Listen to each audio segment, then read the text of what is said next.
Okay, welcome to everyone joining us on Zoom this evening, and to everyone watching on Facebook and watching the recording. Just to say, you're on the Redefining Success webinar, all about how can consuming less lead to more well-being. We're here with Natasha Parker from Global Action Plan, and I'm Florence Shalom from the Network of Wellbeing. So now I'm going to fully introduce the webinar, and we're going to kick into asking Natasha some questions about the topic at hand this evening.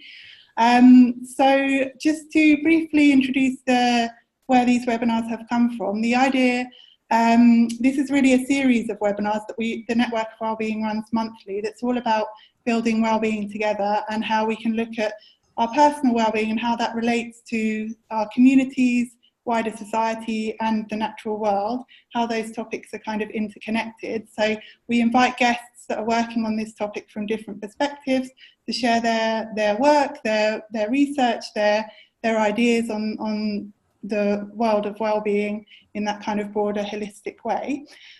This evening we're really excited to have Natasha Parker joining us from Global Action Plan.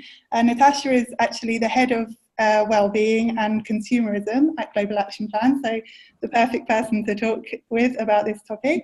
And Natasha, she's got her MA in Applied Positive Psychology, and she's actually currently studying for her PhD in Environmental Psychology. And we were just touching base about how this project around kind of goal setting and kind of measures of success and perceptions of well-being is the topic of her PhD, so something that Natasha is really immersed in. So yeah, we really look forward to speaking with you this evening, Natasha, and hearing more about your research, and welcome. Thank you, Flo. Lovely to be here, and amazing to see so many people from all across the country and even Australia. Amazing. Yeah, exactly. Thank you so much to everyone that's joining us live on Zoom. It's brilliant to have people from, like you say, from so many different walks of life. And thank you people for joining, for sharing your motivations in the chat box, for joining. It's really brilliant to read and share with each other. This evening I've got a few questions that I'm gonna ask Natasha about her work, and then we're gonna have a kind of practical exercise to start to think about how to put some of these ideas and lessons into practice in our own lives. And then we'll have a kind of Q&A from the audience, people watching either on Zoom or on Facebook Live at the end. So yeah, we'll kick into it, and please continue to use those on Zoom, please continue to comment in the chat box throughout, and it will be great if we can have an interactive discussion with you this evening. So the first question, Natasha, is what does the research really tell us about what can most effectively make us feel kind of happy, successful, lead fulfilling lives? I think that, yeah, it'll be really interesting. Often we have a lot of ideas about what is happiness and success, but it's really interesting to take a step back, as you've done, and look at what the research really tells us on this topic. Thank you, Flo. Well, first of all, I mean, as the title of this webinar suggests, I would encourage everyone to sort of let go of their preconceived connotations. I think these words have been really tarnished, but through their overuse in advertising and in lots of different settings, in terms of the word happiness is now used to sell us everything from yogurt to Coca-Cola to houses. I mean, Rightmove's slogan is, I think, find your happy. So I think and it's usually used as a word that in place of pleasure, and happiness is about so much more than just that pleasant feeling in that moment. So when we're kind of striving for happiness, if our version of happiness is that more sort of saccharine, just pleasure, we can never feel that all the time. It's an important thing that we do have pleasure in our lives, that we have those moments of, of comfort and niceness and physical and emotional pleasantness. But we can't strive for that all the time. So to kind of let go of that as our definition of happiness and think about it more in terms of kind of an overall deeper sense of fulfillment and well-being, interspersed with those kind of moments of pleasure and joy as well. Those are important. And I think the word success, when you talk to people about being successful, they've kind of been tarnished as well with a very individualistic version of success.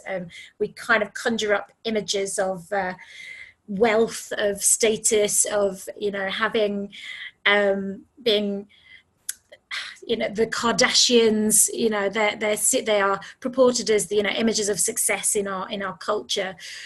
So kind of, again, letting go of all of that stuff to really think for yourself about, well, what does success mean for me? And even actually in terms of, we live in a culture where we're, constantly striving to achieve more and more and more, which is not always super healthy, and we can actually exhaust ourselves by doing this as well, by working long hours. And actually, if we take the time to stop and think, well, what does a successful life really look to me? Maybe a successful life looks to me like I've spent quite a lot of time with my kids this week, or maybe a successful life looks like, do you know what, I've really done some good this week. I've made someone else happy this week. Maybe that's, what we choose to define by success for ourselves. So I would encourage you, there was an exercise I was going to do with you today, but I'm not going to do it today, but I will encourage you to go away and do it yourselves in your own time, to really take some time to just reflect, draw, mind map, and just draw out, what is your version of happiness and success? What does it really look like to you? As a way of kind of helping to have that kind of bigger picture goal in mind of what you actually define it as, and as a way of helping to kind of get rid of those preconceived notions that are so prominent in our culture, and even, the things we've been taught through our parents that and our families of what success should look like. So yeah, I'd say my first piece of advice would redefine it for yourself. What does it look like for you? I think, Flo, your question, sorry, I'm kind of going, your question was really around, so what are the elements of a successful and happy life? And I think your first point of like defining that for yourself is a very good one. And it's because so often we can have all of these other messages trying to tell us, like you say, from advertising and from wider culture. So it's really helpful to just go back to yourself and really reflect on your own understanding. And yeah, like following from that, I guess, are there any kind of alternative narratives that we can draw on from the research that show, that kind of maybe challenge those wider messages that we often get from? Yeah, I mean, the research absolutely shows that when we spend I guess I kind of see it in how we spend our time and how we spend our money and how we spend our energy. And, we're encouraged to spend our time, working hard, thinking about how, and our energy on how we look and earning money. And these things, okay, there's a certain element of importance in, feeling confident and working to have a sense of, a sense of competence is important. But the more we focus on those kind of more materialistic goals of wealth, image, status, actually the less happy we are. And the research really shows that. There's been lots and lots of studies now that show this. And the things that really, because they don't meet our real psychological needs. And the research shows that when we focus more on things like our relationships, the quality of our relationships, not the quantity, the quality, and giving time in our communities of actually, so giving our time to other people, giving our energy to other people, and also being So and also things like kind of learning new skills, keeping learning all the time. So I always use the example of, like, we spend so much time watching telly, watching other people learning skills. We watch things like Bake Off, and now there's like the Great Sewing Bee. And we watch MasterChef. You know, we're watching other people developing their skills and getting better and better at something. Doing it for ourselves, you know, thinking about how we can spend time developing those skills. So these are things that meet our real needs. And we use it at Global Action Plan. We use a model called the 5 Ways to Wellbeing, which I'm sure lots of you have heard of. It's been used a lot over the New Economics Foundation came up with it about 10 years ago now, but it still works really well. And we use it because not only does 5 Ways to Wellbeing, so that's connecting with other people, so putting our relationships first, really, really important. Giving our time, we get our sense of meaning and purpose through how we contribute to our societies and to other people.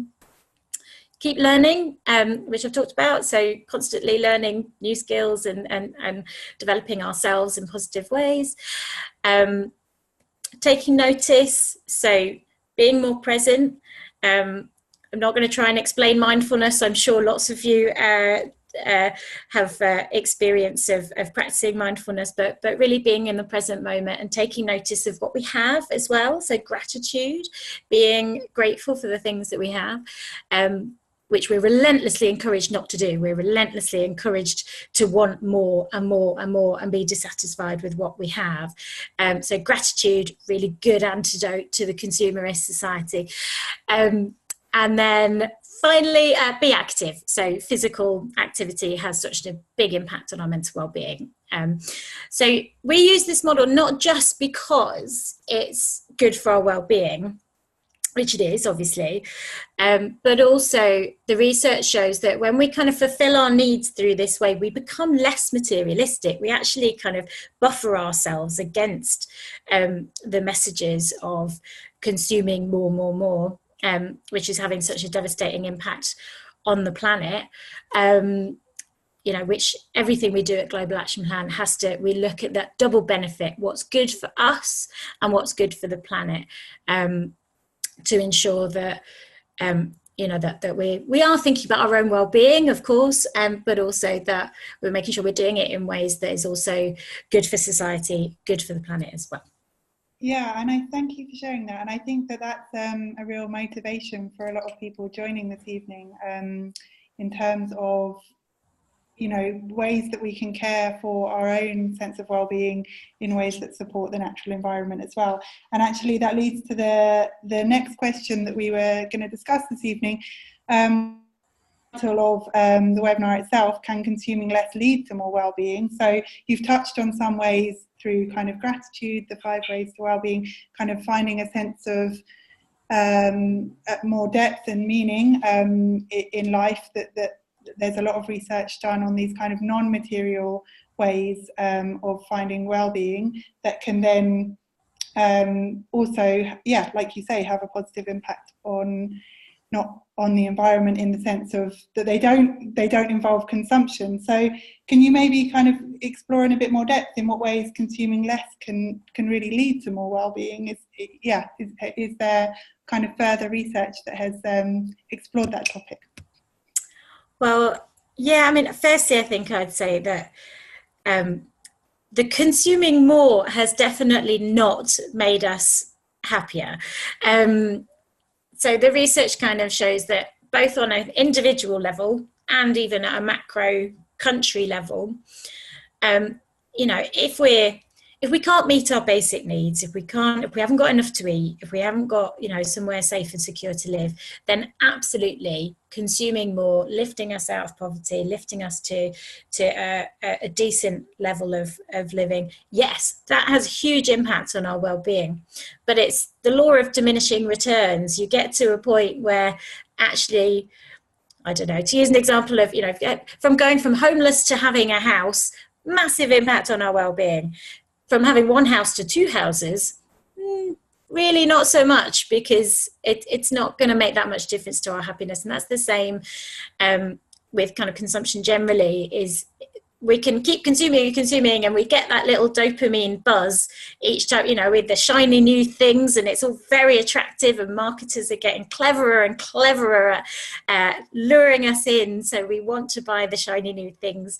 And we're all prey to that. And but the research shows, you do get that little spike in dopamine when you buy something, but it really doesn't last long, and it goes very quickly. And the problem is that when we focus on that, when we get sucked in, we stop spending our time and our money and our attentions on the things that are really important to us. And this is what the research shows, is that in the research around materialism, and when we align our values and our goals and our aspirations towards consuming more, we're actually unhappier, because we're letting our real needs go unmet. And so by shifting our focus and going, actually, no, I'm not, I'm going to take my attention away from thinking about, I don't know, the new outfit that I could buy, or the new makeup I could buy, or whatever it is that is the thing that gets you, or even if it's, your new kitchen that you could buy. By taking your time away from that and focusing on something, spending that time and energy in different ways, actually, so around the 5 ways to wellbeing is the model that we use, because it's fairly simple to understand. That has a huge impact on our wellbeing. And I'd say the other way that it can have a really positive impact is just the clutter. I mean, the really obvious one. I don't know if anyone's watched the show that's on Netflix at the moment, Marie Kondo, who's coming to magically tidy up our homes and declutter our lives, which is, I don't have a problem with that. It's fine, as long as they get rid of the items in a sustainable way. But the problem is then the temptation is, now we have the space, we refill it with the shiny new things that we see. So just, having a less cluttered home, a less cluttered mind of all this stuff, actually makes space for the important things in life. But again, that's about always bringing ourselves back to what is really important to us. What is a successful life to me? What are the things that genuinely do make me happy? And just having a look at how we spend our time. Like, have a look at your typical day, have a look at your typical week, and think, am I actually focusing on the things that I say are important to me? We're so easily distracted into the wrong things. So and the research shows that, obviously when we do spend our time consuming less and less distracted with how we look or how we what we can buy, actually it's just it makes us happier, both in terms of we can spend our times on the things that really make us happy. And also the other factor in here that is really important is social comparison. So always comparing ourselves to, and we don't mean to, we don't do this on purpose, we naturally do this, but we used to live in small groups of no more than probably 150 or so people of our tribe, so we were just kind of sussing out where we stood in the hierarchy. But now, of course, with social media, we're comparing ourselves to people's perfectly curated versions of their lives from all across the world. So, our social comparison has gone off the scale. And the more that we compare ourselves upwards to people who have more than us, it doesn't make us feel good. It makes us, the research shows, this is a really bad strategy. And it's something that we're encouraged to do all the time. Again, through adverts, is compare ourselves to other people and, make sure we're not left behind. And, especially with things like technology, where they really tap into our fear of missing out, of you must have the latest must-have item. We don't want to get left behind everyone else. We want to keep up. So yeah, just kind of letting go of that and noticing when it's happening, and noticing the messages that that are being fed to you when you see kind of these kind of adverts, and can really help us to protect against them as well. And feeling and gratitude is the best way to really kind of the antidote to that. It's the opposite of comparing ourselves and wanting, compared to those people who have more. And gratitude is going, actually, I'm really lucky to have a hot shower this morning, when, you know, so many people in the world don't even get that. So and cultivating that sense of gratitude for the also the non-material things in life, and the thing. So it's really helpful there. You've kind of outlined like time use as one way that we can kind of reclaim our time in non-consumerist ways, that actually kind of clutter and having like more freedom in our material space can give more freedom in our mind, and that kind of avoiding that sense of social comparison. All of those things have been shown to time use, if we use our time in kind of positive ways, can increase our well-being, and kind of clutter and comparison can massively reduce our well-being. So in terms of kind of in relation to consumption, it's important to kind of acknowledge that connection. And I think that I'm curious, those listening in on Zoom, how much you've seen this, observed this kind of connection in your own life. That I saw that in the introduction, a few people kind of mentioned, Lisa Pigeon has mentioned about this kind of must-have now culture that's kind of pushed upon us, and Harpreet mentioned that being increasingly minimalist has actually had a really positive impact on your mental health. So I think that we've got a great group of people joining us this evening that maybe have got some sense of experiencing this in their own lives. But I'd be interested to hear if people wanted to share their experiences very briefly in the chat about, you know, this connection between consumption and well-being in your own life, whether you found that when you consume less, you experience more well-being, and whether there's any challenges involved in that.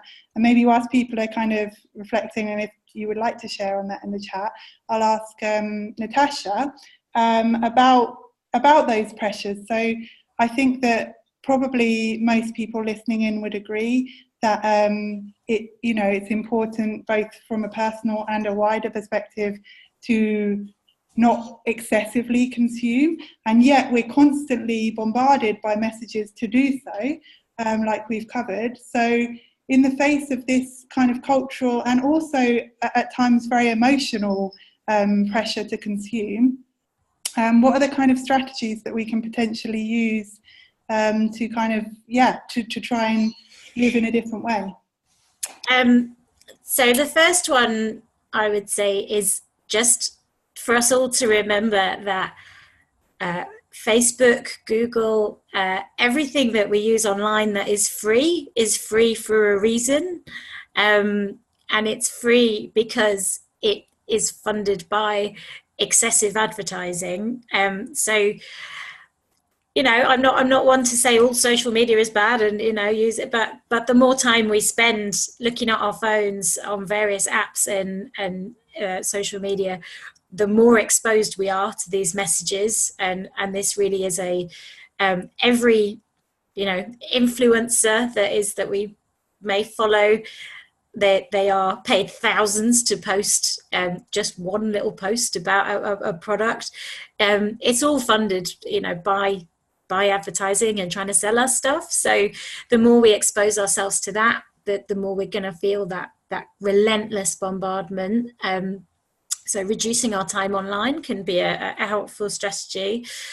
I think also just having some questions that we ask ourselves, like when because we're all, you know, we're only human, and we are so susceptible to these techniques that are used now, and they're getting more and more sophisticated. So we do all find ourselves suddenly going, oh, I really want that new coat. I don't, and but noticing those thoughts, I suppose it comes back to mindfulness in a way, of being mindful, noticing when we start to feel that, just having a few questions we can ask ourselves, like, do I really need this?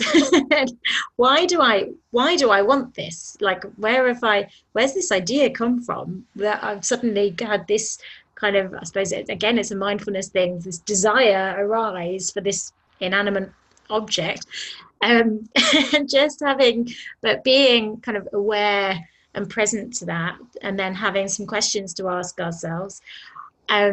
I do remind, a strategy I use is to remind myself of the environmental impact. Absolutely everything we use, absolutely everything we buy, has been sourced from somewhere has been probably shipped across the world, made in a different country, incredible amounts of fuel used to get it over here. And then, so anything we do buy, how long are we actually going to use this for? Is this something we really need in our lives? And, when is it going to become rubbish? Because is this something that I will use in a year's time? So kind of bringing back that almost bigger picture focus sometimes can help as well. And thinking like, this isn't just about me and my whims and my wants and desires, which our culture really wants us to live in that space of, yes, like just being absolutely driven every day by our whims and our desires, and that's what they tap into. And trying to step back from that and thinking, actually, I'm part of something bigger. I'm part of a society. I'm part of this planet. What does me buying this, what impact is that going to have? And yeah, so keeping in mind those kind of bigger picture reasons not to buy something as well, because sometimes we're more motivated by reasons beyond just ourselves than purely like, oh, it'll only make me happy for a bit, but then it's helpful to kind of tap into that wider world, those wider values as well, to really help us kind of stay focused. Yeah, definitely. So kind of being very conscious about how we consume media, especially social media, so we know what's influencing us, and being aware that we're kind of part of a wider whole, are two really helpful kind of techniques we can use, I suppose. There was some interesting research around, because you've mentioned mindfulness, that Tim Jackson, together with the Big Ideas Project, did some research on the link between mindfulness and consumption, together with a few other academics, looking at specifically how a kind of mindfulness practice and having a more conscious approach to consumption could then have positive environmental impacts. So if people are interested in that topic in particular, I can include that in the follow-up email. And Lisa has commented that she works in a arts and community health group, and that often they use kind of older materials that have been discarded, and that helps people to see kind of the world through a different lens, that like be aware of what material consumption they're using, and have more sustainable behaviour as a result, because they connect what they're creating from waste in this creative way. And she says, I observe this sustainable behaviour leads to more emotional, sustainable lives, and from this simple adjustment, and it's just astonishing. So yeah, simple changes can really make a big difference to people's perceptions, I think. And just to say, the research really backs that up. The studies that have been done looking at pro-environmental behaviours and well-being, people who engage in more pro-environmental, but like good environmental behaviours do tend to be happier. There is a positive correlation there, and yeah, I mean, my research has been really kind of grounded in the fact that in the research about materialism, and the less we kind of focus on those materialistic goals in life, the higher our well-being. But that also links to the less materialistic we are, we tend to be also more environmentally conscious and engage in more pro-environmental behaviours, and actually we tend to have, those people also tend to have higher well-being. So it's this kind of positive virtuous circle of and that's what Global Action Plan we really ground everything we do in, is actually there is this virtual circle that you know, the things that tend to be good for us and our well-being do tend to be good for the planet as well. Yeah, so I think that it would be great to have a little bit of time maybe in the Q&A, because I know some of the audience are interested in kind of framing and storytelling around those issues, how to communicate with different groups of people perhaps that aren't maybe inherently motivated by the things we've discussed so far. But before we go into the Q&A, I'd like to just invite Natasha to share a kind of more practical exercise with us that will help us in our lives to implement some of the things that we've been discussing today. So yeah, I'll hand over to Natasha for 5 minutes or so just to introduce that. Okay, thank you, Flo. Yeah, so just a short activity. It's from the goal setting literature. In terms of, this is a strategy. Some of you might have heard of it, but it's called WHOOP, and it's a method we can use to help keep us on track with changes we want to make in our lives. And Global Action Plan, where I work, we've added a little extra sustainability twist to it. So I'd like you all, so I'm just going to very briefly talk you through the model, and then we'll go through it section by section. So W stands for wish. What is your wish? What is the thing you would like to change in your life? Could be anything you choose, but preferably thinking about things we've talked about today, something perhaps that's one of the 5 ways to well-being.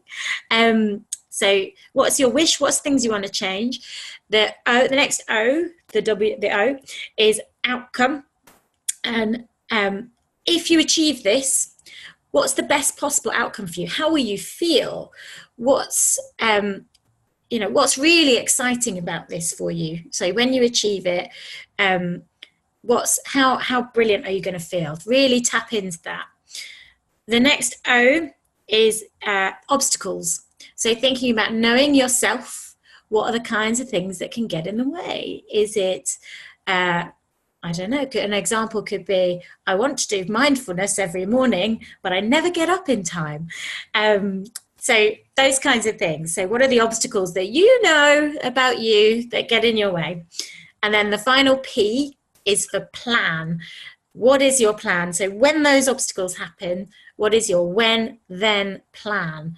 So when I don't want to get up in the morning to do my mindfulness, I'm going to, and it might just be something really simple, like I'm going to remind myself of how amazing I will feel when I've done this every day for a week, and that's going to motivate me. Or it could be something really practical, like I'm going to set my alarm clock louder to wake me up. So if everyone has a pen and paper to hand, and then we'll do the other bit there. So if everyone can think of their wish, what is the one thing you'd like to change in your life at the moment? Preferably something quite specific that maybe is doable in the next week. So if everyone can write down a wish.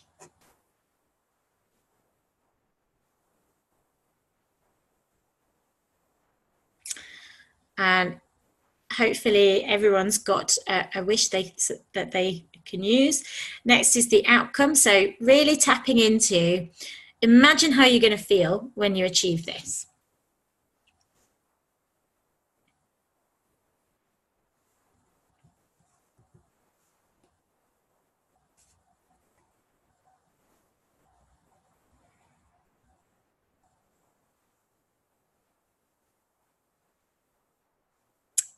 Okay, if everyone's got, you can always pick this up later if you haven't had quite enough time to be able to put everything into practice. So next, think about your obstacles.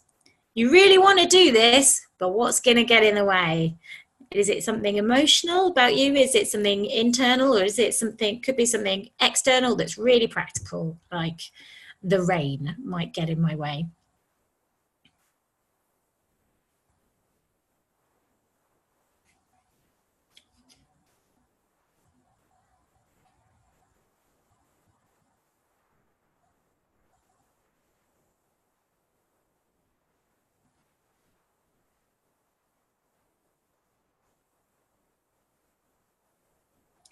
And then finally, what's your plan? Knowing your obstacle, knowing the thing that can get in your way. What's your when then plan? So when that happens, then I will do what?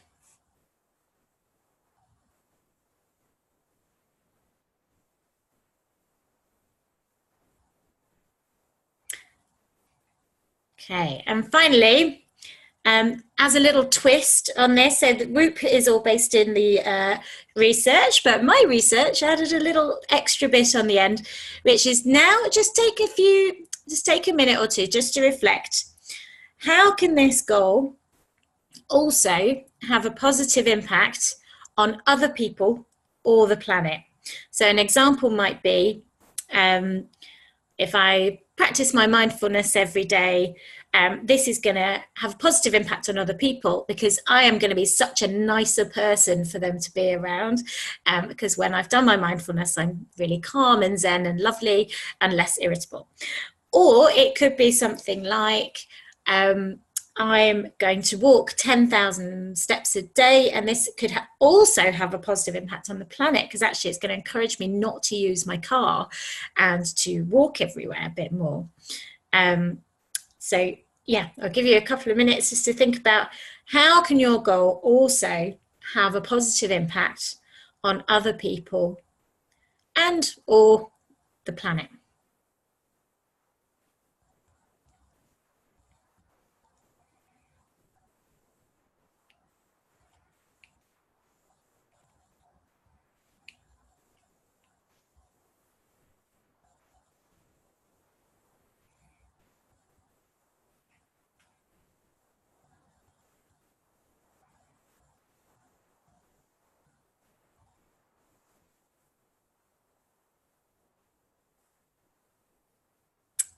Okay.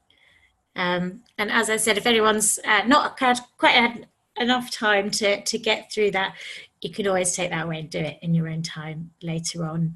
And we tend to do this exercise in combination with the exercise that I talked about earlier about, first of all, really taking some time to draw, mind map, think about what your version of a successful life looks like. And this can be kind of a version of, there's a best possible future self exercise. So thinking about whether it's me in a year, me in 5 years, what does a successful life for me look like in the future? And then, grounding our goals to make sure that our short-term goals, the things we're working on now, are part of this bigger picture for ourselves as well. Thank you very much, Natasha. That's a really helpful exercise, I think, for people to use in their own lives, and linking it then into both your own perceptions of success, but also like what kind of wider positive impacts it can have is really valuable. If anyone would like to share their whoop, then feel free to share that in the comments, and if I can, we can share a few, and maybe we can also share that exercise in the follow-up email in case people would like to take that on and reflect on it more later. Not to move us on too quickly, but just because I'm aware of time and that people have a lot of questions based on the topic of this evening, I'll leave you with that invitation open if people want to share in the chat their outcomes of the week, and we'll move on to the audience Q&A.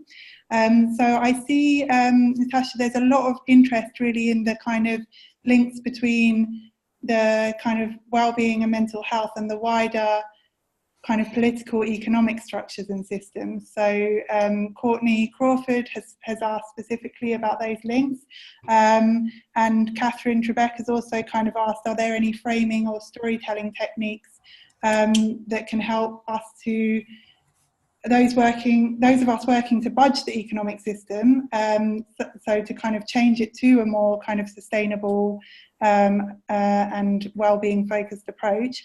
How can we open that conversation about non-consumerist routes to well-being? So I wonder if you have any reflections on both the kind of structural implications and also kind of opening those discussions with people, framing those discussions. Yeah, it's a challenge. I'm not going to pretend I have any clear and easy answers on this, because I think with this topic, on the one hand, it's almost so obvious, it can almost sound cliched, you know, money doesn't make us happy. And then on the other side, it actually challenges fundamentally everything about the way that we run our society.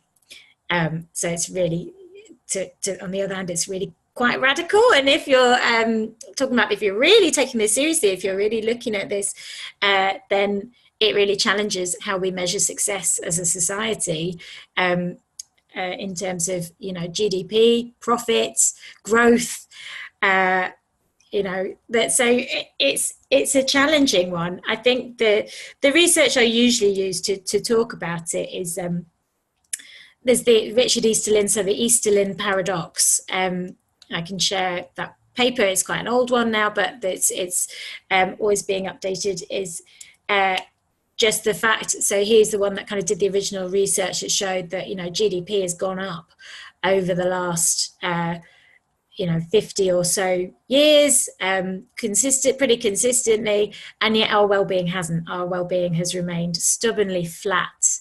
And also the fact that there's a brilliant Bobby Kennedy, I think. Bobby Kennedy did a wonderful speech, if you Google that, about how gross domestic product measures everything except that which really matters. And framing it, the way I kind of also sometimes talk about this is in terms of that actually, you know, when we talk about, GDP goes up, you know, if crime goes up and we need to build a new prison, you know, it doesn't measure what's good and what's bad. It just measures, you know, what grows. So if we really want to start measuring, you know, what's good in our society, we have to shift to something else. The New Economics Foundation do absolutely loads of work on this. They've got some interesting work on their website. Tim Jackson, who you mentioned earlier, he's written a book called Prosperity Without Growth. I work actually as part of my PhD is part of his research team, which is the Centre for Understanding Sustainable Prosperity. So on their website is CUSP, C-U-S-P, Centre for Understanding Sustainable Prosperity. So lots of different themes of research, all looking at how can we have a prosperous, happy society? How do we measure that as well? Someone's on the CUSP board. Great. So, yeah, and I think in terms of, there's no easy answers to this, but I think there's some pretty compelling arguments out there. Also, Richard Layard, his book, Happiness, he lays out some fantastic arguments for measuring well-being as a indicator of progress, and he's an economist. You know, his background was an economist, so I'm sure reading his work is going to be far better than how I can explain it. I'm not an economist. And the other person I would say in terms of the wider economy and linking it to well-being and sustainability, Kate Raworth, Donut Economics, pretty much I would say one of my favourite books of the last few years, that really frames this brilliantly in looking at how can we have an economy that is successful in terms of growing well-being. She uses the Sustainable Development Goals, so well-being and lots of, you know, physical and emotional well-being, as well as how do we do that within the boundaries of our planet. At the moment in the UK, if everybody in the world consumed like us, we'd need 3 planets. You know, we cannot keep living like this. You know, there are physical limits and boundaries to our world. So we have to change things. And it's whether we do that in a planned way, starting now, or whether we do it when we're forced to later on. And what was I going to say? I was going to say something about framing the discussion. Framing the discussion, I find with anything, it's always a challenge with people. Like, it's easy to preach to the converted and, you know, have these conversations with people who are already kind of on board. So I think there's something about kind of meeting people where they're at, and, you know, not trying to be too zealous and take a completely opposing direction, opposing opinion from where people are at, and just trying to understand their perspective first, so we can frame it to them in a way that makes sense to them. So as an example, which is going to the other scale of the big macro political spectrum, yesterday I was running a workshop with 13-year-olds in a school. And so we started, and we were talking about kind of consumption and happiness and the environmental impact. But we kind of met them with asking them, you know, who are your favorite social media influencers, getting them to, and not demonizing it, saying, you know, that social media influencers are awful and they're all paid to just sell you stuff. You know, that's not going to go down well. It's understanding, well, what do you like about them? So I think my general kind of rule with anything in terms of framing discussions with people who perhaps aren't on the same page as you to start with is really just trying to get some understanding from their perspective first, and meeting them a bit where they're at, and then gently guiding them away to your perspective. And sometimes that works, sometimes it doesn't, and you can't always convince everyone, but yeah, those are, and I'm happy to share some of those resources I've just mentioned as well, some links when we stop talking, if that's helpful. Great, thank you very much, Natasha. And also just to say thanks to Catherine Trebek joining this evening, just whilst we're mentioning resources. Catherine is also working with the Wellbeing Economy Alliance, or WEAL, and we can also include that's a kind of relatively new organisation that looks at these kind of larger economic issues in relation to wellbeing, and shares a lot of really useful research around kind of measurements, alternative measurements of wellbeing, alternatives to GDP. And I know Catherine's been sharing some examples helpfully in the chat discussion, so I just wanted to mention that that's a really useful resource as well, and for those interested in these kind of the intersection between, you know, economic structural change and well-being. So yeah, we're slowly or rapidly running towards the end of our time together, but I just wanted to maybe give time for one more question. So yeah, I think that I'm just sorry, I'm just scanning through the questions.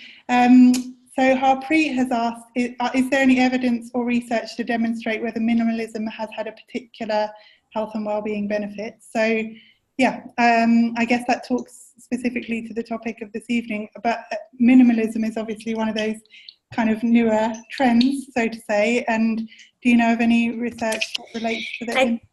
I know there is some research out there on certainly voluntary simplifiers, which is that the research that comes to mind is maybe slightly old now. I'm sure there's some more, but yeah, absolutely. The voluntary simplifiers tend to have higher well-being, for sure. Yeah. And again, I can share a link to that research. I can't remember exactly who it was.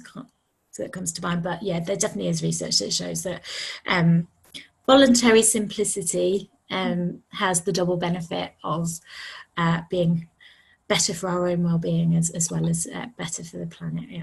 Yeah, brilliant. I mean, it seems like, thank you so much all that are joining on the call and sharing your own suggestions for resources and research as well. So I see Erica Aslett has suggested Manfred Max Neef and the ASAP. I've heard of Max Neef, but not the ASAP.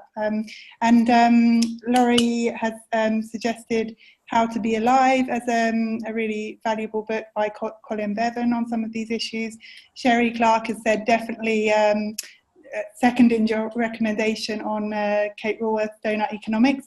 So we will collate a list of all of these resources that have been mentioned as much as possible. You all should have my email address from kind of all those joining on Zoom. So please feel free to drop me an email if you want us to include certain resources in that follow-up email, or if you're watching on Facebook, feel free to comment on Facebook, and we'll try and collate as much of the really valuable information and resources that have been shared this evening as possible. Can I say one more thing, Flo? Sorry, Jess, someone's mentioned Max Neef, and there's so much I could have said tonight. It's been really, really hard to I don't even know if the best things will come out, but Max Neef really, I use a lot.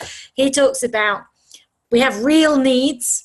So things we talked about, you know, for connection, for security, for autonomy, and there are different ways of satisfying those needs. And he talks about pseudo satisficers, so things that feel like they're meeting that need, but they don't really. And this is where kind of consumerism really fills in, is like, it feels like we're getting that buzz of happiness when we buy something, but it's not a real satisficer. And so I think that's another kind of mechanism of something we can do, is like going, actually, is this something that's really going to satisfy, you know, my need for connection, my need for autonomy, my need for creativity, or is this a sort of fake sugary version, if you like? So I really like his work, and he's a great person to look into as well. Yeah, great. Thank you so much, Natasha. So we're just gonna, there's, like you say, there's so much more that we could say on this topic, and we really have just scratched the surface, but hopefully with collating some of the resources, for those of you that want to dig in deeper in more depth, we can help to support that. Catherine says, yep, Max Neef is awesome. Thanks, Catherine. So yeah, thank you guys for sharing all of your suggestions, and do, like I say, feel free to follow up with links if you'd like to, and we'll try and collate as much as possible. We're just going to close this evening with a brief opportunity for announcements. So Natasha, if there's anything that's coming up at Global Action Plan that you want to flag up, or ways that people can get involved or find out more about your work there, then it's a good opportunity to share. You can sign up to our newsletter. What's the best way to share this? Should I send you a link? Yeah, you can put it in the chat now. Or if you just Google Global Action Plan. Yeah, you can follow us on Facebook, on Twitter, on Instagram. We always have lots of interesting posts going out. And then the big thing that's coming up is we're running Clean Air Day, for those of you who are interested in promoting clean air in your schools and workplaces and hospitals, or wherever it is that you work. We have a big National Clean Air Day that's coming up in June, so that's going to be on the 21st of June. But again, we have loads of resources and stuff, and just check out our website. We've got absolutely loads on there, and there's always things going on. So yeah, it's my plug. Great, thank you, Natasha. And I think Global Action Plan is a really great organisation in terms of engaging people on the intersection between these issues of kind of well-being and like how we can live more sustainable lives. So it's definitely a good organisation to check out if you're interested in that connection. And I'm also just going to invite one of my new colleagues, Laurie, to join the webinar briefly, because to share a little bit of an announcement from Now's side of things, because those of you that join the webinars a little bit more regularly will recognise me as hosting the webinars regularly, but I'm actually just about to head off for my maternity leave, and so Laurie is taking over as the communications manager at the Network of Wellbeing. So I just wanted to hand over to him briefly to say a very brief hello before we sign off this evening. Thanks, Flo. Delighted to be on board. Really fantastic webinar, Natasha. Great job. Yeah, I'm really glad to be joining the Now team and looking after things during Flo's maternity leave. And yeah, a bit of my background, I've worked in communications in business and the not-for-profit sector and government, and it feels great to be having more of a kind of community focus. So I'm looking forward to bringing that enthusiasm to all of Now's communications.